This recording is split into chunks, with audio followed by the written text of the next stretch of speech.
আজকে হবিগঞ্জের ঘটনায় আমার মতো আপনারাও কি নাসির উদ্দিন পাটোয়ারিকে মিস করছেন? যে মানে ঠিক আছে, একটা ঝামেলা হচ্ছে কিন্তু কোথায় যেন খালি খালি লাগতেছে, মিস করা একটা, হ্যাঁ, ফিল করা যে নাসির উদ্দিন পাটোয়ারি কেন নাই, সে কোথায় গেল। এইটা ঘটনা কি জানেন? ঘটনা কি আপনারা শুনবেন? ঘটনা যদি শুনতে চান তাহলে এদিকে আসেন। এগুলো আপনারা কি করেন? এগুলা সাইজ করতে পারেন না? 24-এর অস্ত্রগুলা কি কই কই গেছে?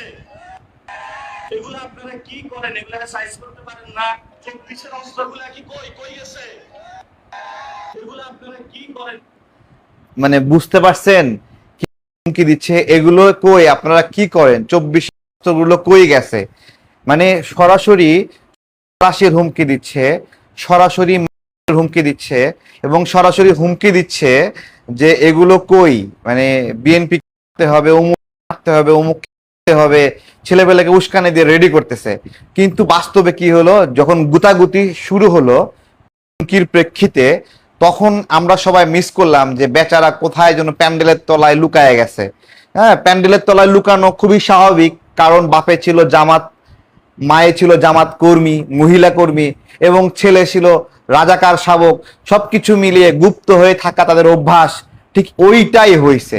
যারা এই পাটোয়ারির কথায় লাফায়া লাফায়া, হ্যাঁ, ওই যে 24-এর অস্ত্র কই গেল এই ধরনের হুমকি দিছে, তারপরে উস্কানি দিয়ে সেই অনুযায়ী তাল দিয়ে নাচছিল, ও কিন্তু ঠিকই কিন্তু গুপ্ত হওয়ার অভ্যাস আছে। ওর কিন্তু ঠিকই লুকায় যাওয়ার অভ্যাস আছে, কারণ ওর বাপে এক জামাত কর্মী, মায়ে এক জামাত কর্মী, এবং রাজাকার শাবক, তারা তো গুপ্ত, এটা পুরনো একটা অভ্যাস। কথা ওইটা না। কথা, জুলাই পরবর্তী সময়ে আমাদের আকাঙ্ক্ষা ছিল একটা শান্তিপূর্ণ বাংলাদেশ, একটা শান্তির বাংলাদেশ, সম্প্রীতির বাংলাদেশ। আমাদের মরহুমা বেগম জিয়া সবাইকে প্রতিশোধ পরায়ণ না হতে আদেশ দিয়েছিলেন, অনুরোধ করেছিলেন, বার্তা জানিয়েছিলেন। সেই জায়গা থেকে প্রতিশোধ পরায়ণ না হওয়ার জন্য জাতীয়তাবাদী শক্তি সহ জুলাই গণ অভ্যুত্থানের সকল শক্তি শান্তিপূর্ণ আচরণ করে। কিন্তু এই যে সন্ত্রাসী যেগুলো আছে, এই যে মববাজ, হ্যাঁ, গুপ্ত রাজাকার শাবক, তারা গাজী গুরু দিছে, ভ্যাকসিন দিছে, এবং তারা লুটপাট করছে। এই লুটপাটকে তারা বৈধ মনে করছে। সারা দেশে মবক্রেসি ডেভেলপ করছে, 353টা গার্মেন্টস বন্ধ করে দিছে, এবং 17 লক্ষ নারী কর্মী হারিয়েছে। নারী এবং পুরুষ মিলে প্রায় 24 লক্ষ মানুষ কর্ম হারিয়েছে এই মববাজদের জন্য। এদের মধ্যে থেকে এই এই এদের মধ্যে থেকে কিন্তু উপদেষ্টা হয়েছিল। উপদেষ্টা হওয়ার পরেও লোভ সামলাতে পারে নাই। আসিফ মাহমুদের কথা মনে আছে? উপদেষ্টা অবস্থায় গুলশানে দৌড়ে গেছে, কোন জায়গায় কোন আওয়ামী লীগ নেত্রী আছে তার বাসায় মব করতে। সেই মব করতে গিয়ে গ্রেপ্তার হয়েছে। গল্প শোনায় দেয় সে হাঁসের মাংস খাচ্ছে। ঠিক আছে, কথা ওইটা না। এই যে কথাটা বলতেছে, দেখেন 24 গুলো কই। সাইজ করতে পারেন না? 24-এর অস্ত্রগুলা কি কই কই গেছে? এগুলো আপনারা কি করেন? এগুলা সাইজ করতে পারেন না? 24-এর অস্ত্রগুলা কি কই কই গেছে? দেখেন, চিন্তা করতে পারেন কি লেভেলে সে দিচ্ছে। সে দেবে, সে জন্য উস্কানি দেবে, অস্ত্র খুঁজবে, আর ভাবছে অন্যরা বসে বসে থাকবে। এবং সাকসেসফুলি ওরা কি করতো জানেন? সালাউদ্দিন আম্মার নামে যে জঙ্গিটা আছে না, ও যেই কাজটা করছে ওই সেম কাজটাই করতো। সালাউদ্দিন আম্বার যেরকম ভাবে ক্যাম্পাসে দুইটা নিরীহ শিক্ষার্থীকে পাইয়া, একা পাইয়া, যেরকম মারধর করছে, বেধড়ক এটা করছে, এবং মারধর করার পরে লজ্জা নাই কার্যক্রম করে বলে আমরা মার খাইনি, মার দিছি। মানে ওর ক্যাম্পাসটাও ব্যাটেল ফিল্ড বানায় ফেলেছে, কার্যক্রমের জন্য একটা ব্যাটেল ফিল্ড বানায় ফেলছে। এবং বিদেশ থেকে পিনাকি ভট্টাচার্যরা উস্কায় দিচ্ছে যে ঘরে ঘরে জঙ্গি আম্মার দরকার। ঠিক আছে, উস্কায় দিচ্ছে। গতকালকে উল্লাস করছে, সেই উল্লাস করছে, আজকেও আবার বক্তব্য দিচ্ছে 24-এর অস্ত্রগুলো কয়ে গেছে। 24-এর যারা লড়াকু যোদ্ধা তাদেরকে চিনবা? 24-এর লড়াকু যোদ্ধারা কই গেছে চিনবা? তাহলে হবিগঞ্জে ওখান থেকে চিনা নাও। ঠিক আছে, কাঁধে যদি সত্যি কথা একটু ঘুরায় বলি, ঘুরায় বললে খারাপ লাগবে, খারাপ লাগবে। হান্নান মাসুদ কি বলছে যে এই যে ছাত্রলীগ নেতা সার্জিস আন্দোলনের পুকি মারবে বলছিল না? তাহলে এই গুপ্তগুলো দেখেন এরা কতটুকু মুনাফেক। যতক্ষণ পর্যন্ত আওয়ামী লীগ ক্ষমতায় ছিল অতক্ষণ পর্যন্ত আওয়ামী লীগের হয়ে ষড়যন্ত্র করছে। যেই আওয়ামী লীগের পতন হয়েছে তখন নিজেরা দাঁড়ায় যায়া এখন নিজেরা আওয়ামী লীগের মতো আচরণ করছে। আওয়ামী লীগের মতো করে তারা এখন ষড়যন্ত্র করছে, নিজেরাই এখন বলতেছে যে আওয়ামী লীগ নিষিদ্ধ চাই। ঠিক আছে, আওয়ামী লীগের হয়ে স্লোগান দিয়ে দিয়ে হঠাৎ করে গুটি উল্টায় যায় মুনাফিকি আচরণ, যে আওয়ামী লীগ নিষিদ্ধ চাই, মব সৃষ্টি করতে চাই, করতে চাই, এইগুলো আর কি। সেই উল্লাস আজকে আপনারা বলেন, গতকালকে যে সালাউদ্দিন আম্বার উল্লাস করছে, হ্যাঁ, ওইখানে আপনারা সালাউদ্দিন আম্বার থাকলে খুশি হতেন কিনা বলেন? হ্যাঁ, ক্যাম্পাসে দুটা ছেলেকে একা একা পেয়ে যেরকম ধর করছে, যাদেরকে মারছে, হ্যাঁ, তাদেরকে উল্টা পুলিশে দিছে, এই কাজটা কেমন বলেন? এবং ওরা এটা নিয়ে উল্লাস করছে যে এরকম বীর নাকি ঘরে ঘরে দরকার। আর এক বীরকে আজকে খুঁজে পাওয়া যাচ্ছিল না। বাংলাদেশের সব মানুষ আজকে এই গুজববাজ পাটোয়ারিকে মিস করছেন কিনা বলেন না? সবাই খালি হাতড়ায় হাতড়ায়, আরে এতজন গুতা খায়, পাটোয়ারি কেন গুতা খায় না? বেসিক্যালি ও প্যান্ডেলের তলে ওরে ঘাপটি মারে লুকায়া ছিল।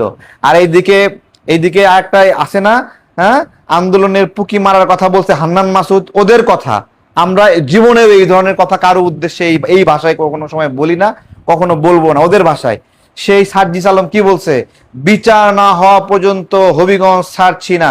তারপরে একটু আগে নিউজ দেখলাম, বিচার হওয়ার আগে ঢাকার উদ্দেশ্যে রওনা দিয়ে দিছে পোলাপান রে। তাহলে যেই পোলাপান রে, হবিগঞ্জের পোলাপান রে উস্কায় দিছে যে গুলো কই।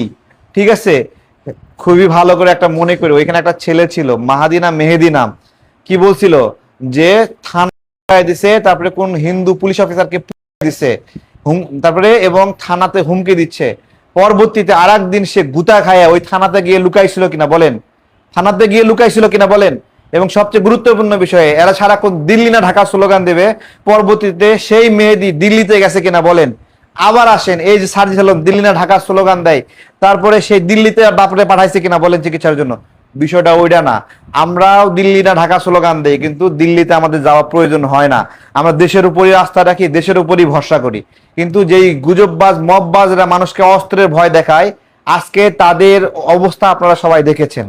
ঠিক আছে, সবাই অবস্থা দেখেছেন বাংলাদেশের। আমি আজকে এখানে কমেন্টে বলতে চাচ্ছি যে আপনারা কখনো এই ধরনের কারোর উপর হামলা হলে উল্লাস করবেন না। আমি স্পষ্ট করে বলতেছি, এই যে পাটোয়ারিরা আছে না, কখনোই কোনোভাবে উল্লাস করবেন না। কোনো হামলায় আমরা প্রত্যাশা করতে পারি না। আমরা কোনোভাবেই সালাউদ্দিন আম্বারের মতো হতে চাই না। আমরা কোনোভাবে তার জন্য উল্লাস করতে চাই না। কেউ উল্লাস করবেন না। কারো উপরে হামলা হলেই উল্লাস করা যাবে না। এই বাংলাদেশে একদিনের জন্য কোনো হামলা চাই না। কোনো মিথ্যা মামলা দিয়ে মানুষকে হয়রানি করবে এরকম চাই না। বিদ্যুৎ পৃষ্ঠ হয়ে মারা গেছে, তাকে জুলাই আন্দোলনের মৃত বলে ঘোষণা করে মানুষকে মিথ্যা মামলা দিবে, এটা আমরা চাই না। কাকরাইলে মদ খেয়ে মারা গেছে, মাদকাসক্ত হয়ে মারা গেছে, তাকে জুলাই আন্দোলনের শহীদ বইলা আপনার হলো অসংখ্য মানুষকে মিথ্যা মামলা দিয়ে ফাঁসাবে, এটা আমরা চাই না। জুলাই গণ অভ্যুত্থান কোনোভাবেই একটা ভুল আন্দোলন ছিল না। এদেশের মানুষ দীর্ঘদিন ভোটাধিকার বঞ্চিত ছিল, তত্ত্বাবধায়ক সরকারের জন্য দাবি ছিল, গণতন্ত্রের জন্য আকাঙ্ক্ষা ছিল। সেই আকাঙ্ক্ষার জন্যই মানুষ আন্দোলনে নেমেছিল। সবচেয়ে গুরুত্বপূর্ণ ছিল যে পুলিশ নির্বিচারে ছাত্রদের উপর গুলি করছিল, হাজার হাজার রাউন্ড গুলি ছুড়েছিল। কেউ এগুলো মিথ্যা বানাতে পারবে না। কার নিচে ঝুলে আছে একটা ছাত্র, তাকে সেখানে গুলি করা হয়েছে, এটা এই ঘটনা কেউ মিথ্যা বানাতে পারবে না। আমার সামনে গুলি করা হয়েছে, আমার সামনে পুলিশের দিক থেকে গুলি আসছে, আমার পাশে ছাত্র মারা গেছে, এইটা আমরা নিজ চোখে দেখেছি। কোনো ঘটনাই মিথ্যা না। ঠিক একইভাবে পুলিশ অফিসাররা অনেক শিকার হয়েছে, সেটাও মিথ্যা না। যা যা ঘটেছে প্রত্যেকটা ঘটনা যারা যারা দায়ী, সেই বিচার কেন হবে না বলেন?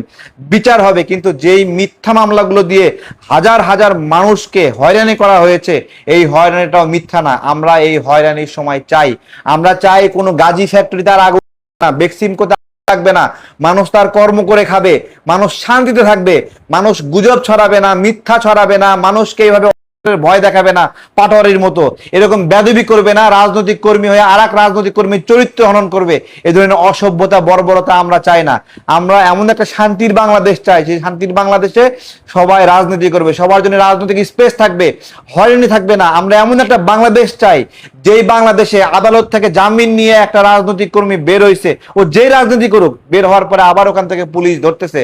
আমরা এই রাজনৈতিক পরিবেশ চাই না যে জামিন নেওয়া একটা মানুষকে ভিন্ন একটা মামলা মামলায় যার মিনিমাম সম্পৃক্ততা নাই, বাট গ্রেপ্তার দেখানোর জন্য তারা সেখানে গ্রেপ্তার দেখাচ্ছে। আমরা এরকম কোনো ব্যবস্থাপনা, কোনো অবস্থা চাই না। একটা শান্তিপূর্ণ বাংলাদেশ চাই, একটা রিকনসিলিয়েশনের বাংলাদেশ চাই, যেখানে সকল রাজনৈতিক প্রক্রিয়া মিলে কাজ করবে। আমি বিএনপির ভাই বন্ধুদেরকে বলবো, আপনারা ক্ষমতায় থাকতে হবে, এই জন্য আপনার প্রতিদ্বন্দ্বীকে আপনি রাজনীতির স্পেস দিবেন না, হয়রানি করবেন, এর জন্য না হয়। আমি আপনাদের কাছ থেকে এরকম কখনোই দেখতে চাই না যে আওয়ামী লীগের মিছিলের পিছনে আপনারা দৌড়াচ্ছেন। এইটা কোনো সময় হতে পারে না। যার ভাল লাগে সে দৌড়াবে, কিন্তু আপনারা দৌড়াবেন না। কারণ আমি আমার জানা বেগম খালেদা জিয়া কখনো কোনো রাজনৈতিক প্রক্রিয়াকে ভয় পাইতেন না। জনাব তারেক রহমান তিনিও কোনো রাজনৈতিক প্রক্রিয়াকে ভয় পান না। ভয় পান না মানে ভয় পান না। এবং বিএনপি সব সময় হিম্মতের সঙ্গে, আমাদের মির্জা ফখরুল ইসলাম আলমগীর ভাই নিজে নির্বাচনের আগে কি বলেছিলেন, সবাইকে নিয়ে নির্বাচনে চাই। শুধু এই একটাই স্টেটমেন্ট বিএনপিকে বিজয়ী করে দিয়েছে। এবং সামনেও আপনাদের সামনে এখানে স্থানীয় সরকার নির্বাচন আছে, এই নির্বাচনেও আপনারা ভালো করেন। এখানে জামাত শিবির রাজাকারের বাচ্চাদের জন্য বেটার কিছু চায় না, তারা ভালো কিছু না করে চায় না। এবং ওরা কিন্তু সেই কারণে যায় বিচার দিছে যে এইখানে যেন আওয়ামী লীগের কেউ নির্বাচনে অংশগ্রহণ করতে না পারে। বেসিক্যালি ওরা কেউ যেন স্বতন্ত্র যেন নির্বাচন করতে না পারে, এই ধরনের কথা বলতেছে। স্বতন্ত্র যে কোনো ব্যক্তি নির্বাচন করতে পারে দলীয় জায়গা। দেখবেন যে জামাতের পক্ষ থেকে প্রথম দাবি করবে, সেই জায়গাটা আমরা সমালোচনা করতাম যে দলীয় প্রতীকে নির্বাচনে আর হবে না। জামাত প্রথম দাবি করবে ওই জায়গায়, বলবে যে দলীয় প্রতীকে নির্বাচন চাই। কিসের জন্য? যাতে অন্যরা নির্বাচনে ভালো না করতে পারে। এই হলো এদের চরিত্র। তো সবকিছু মিলাই আমি বলবো, এই যে দেখেন আমাদের দোষ নাই, আমরা কাউকে মামলা করবো। সাইজ করতে পারেন না, 24-এর অস্ত্রগুলা কি কই কই গেছে? এগুলো আপনারা কি করেন? এগুলা সাইজ করতে পারেন না, 24-এর অস্ত্রগুলা কি কই কই গেছে?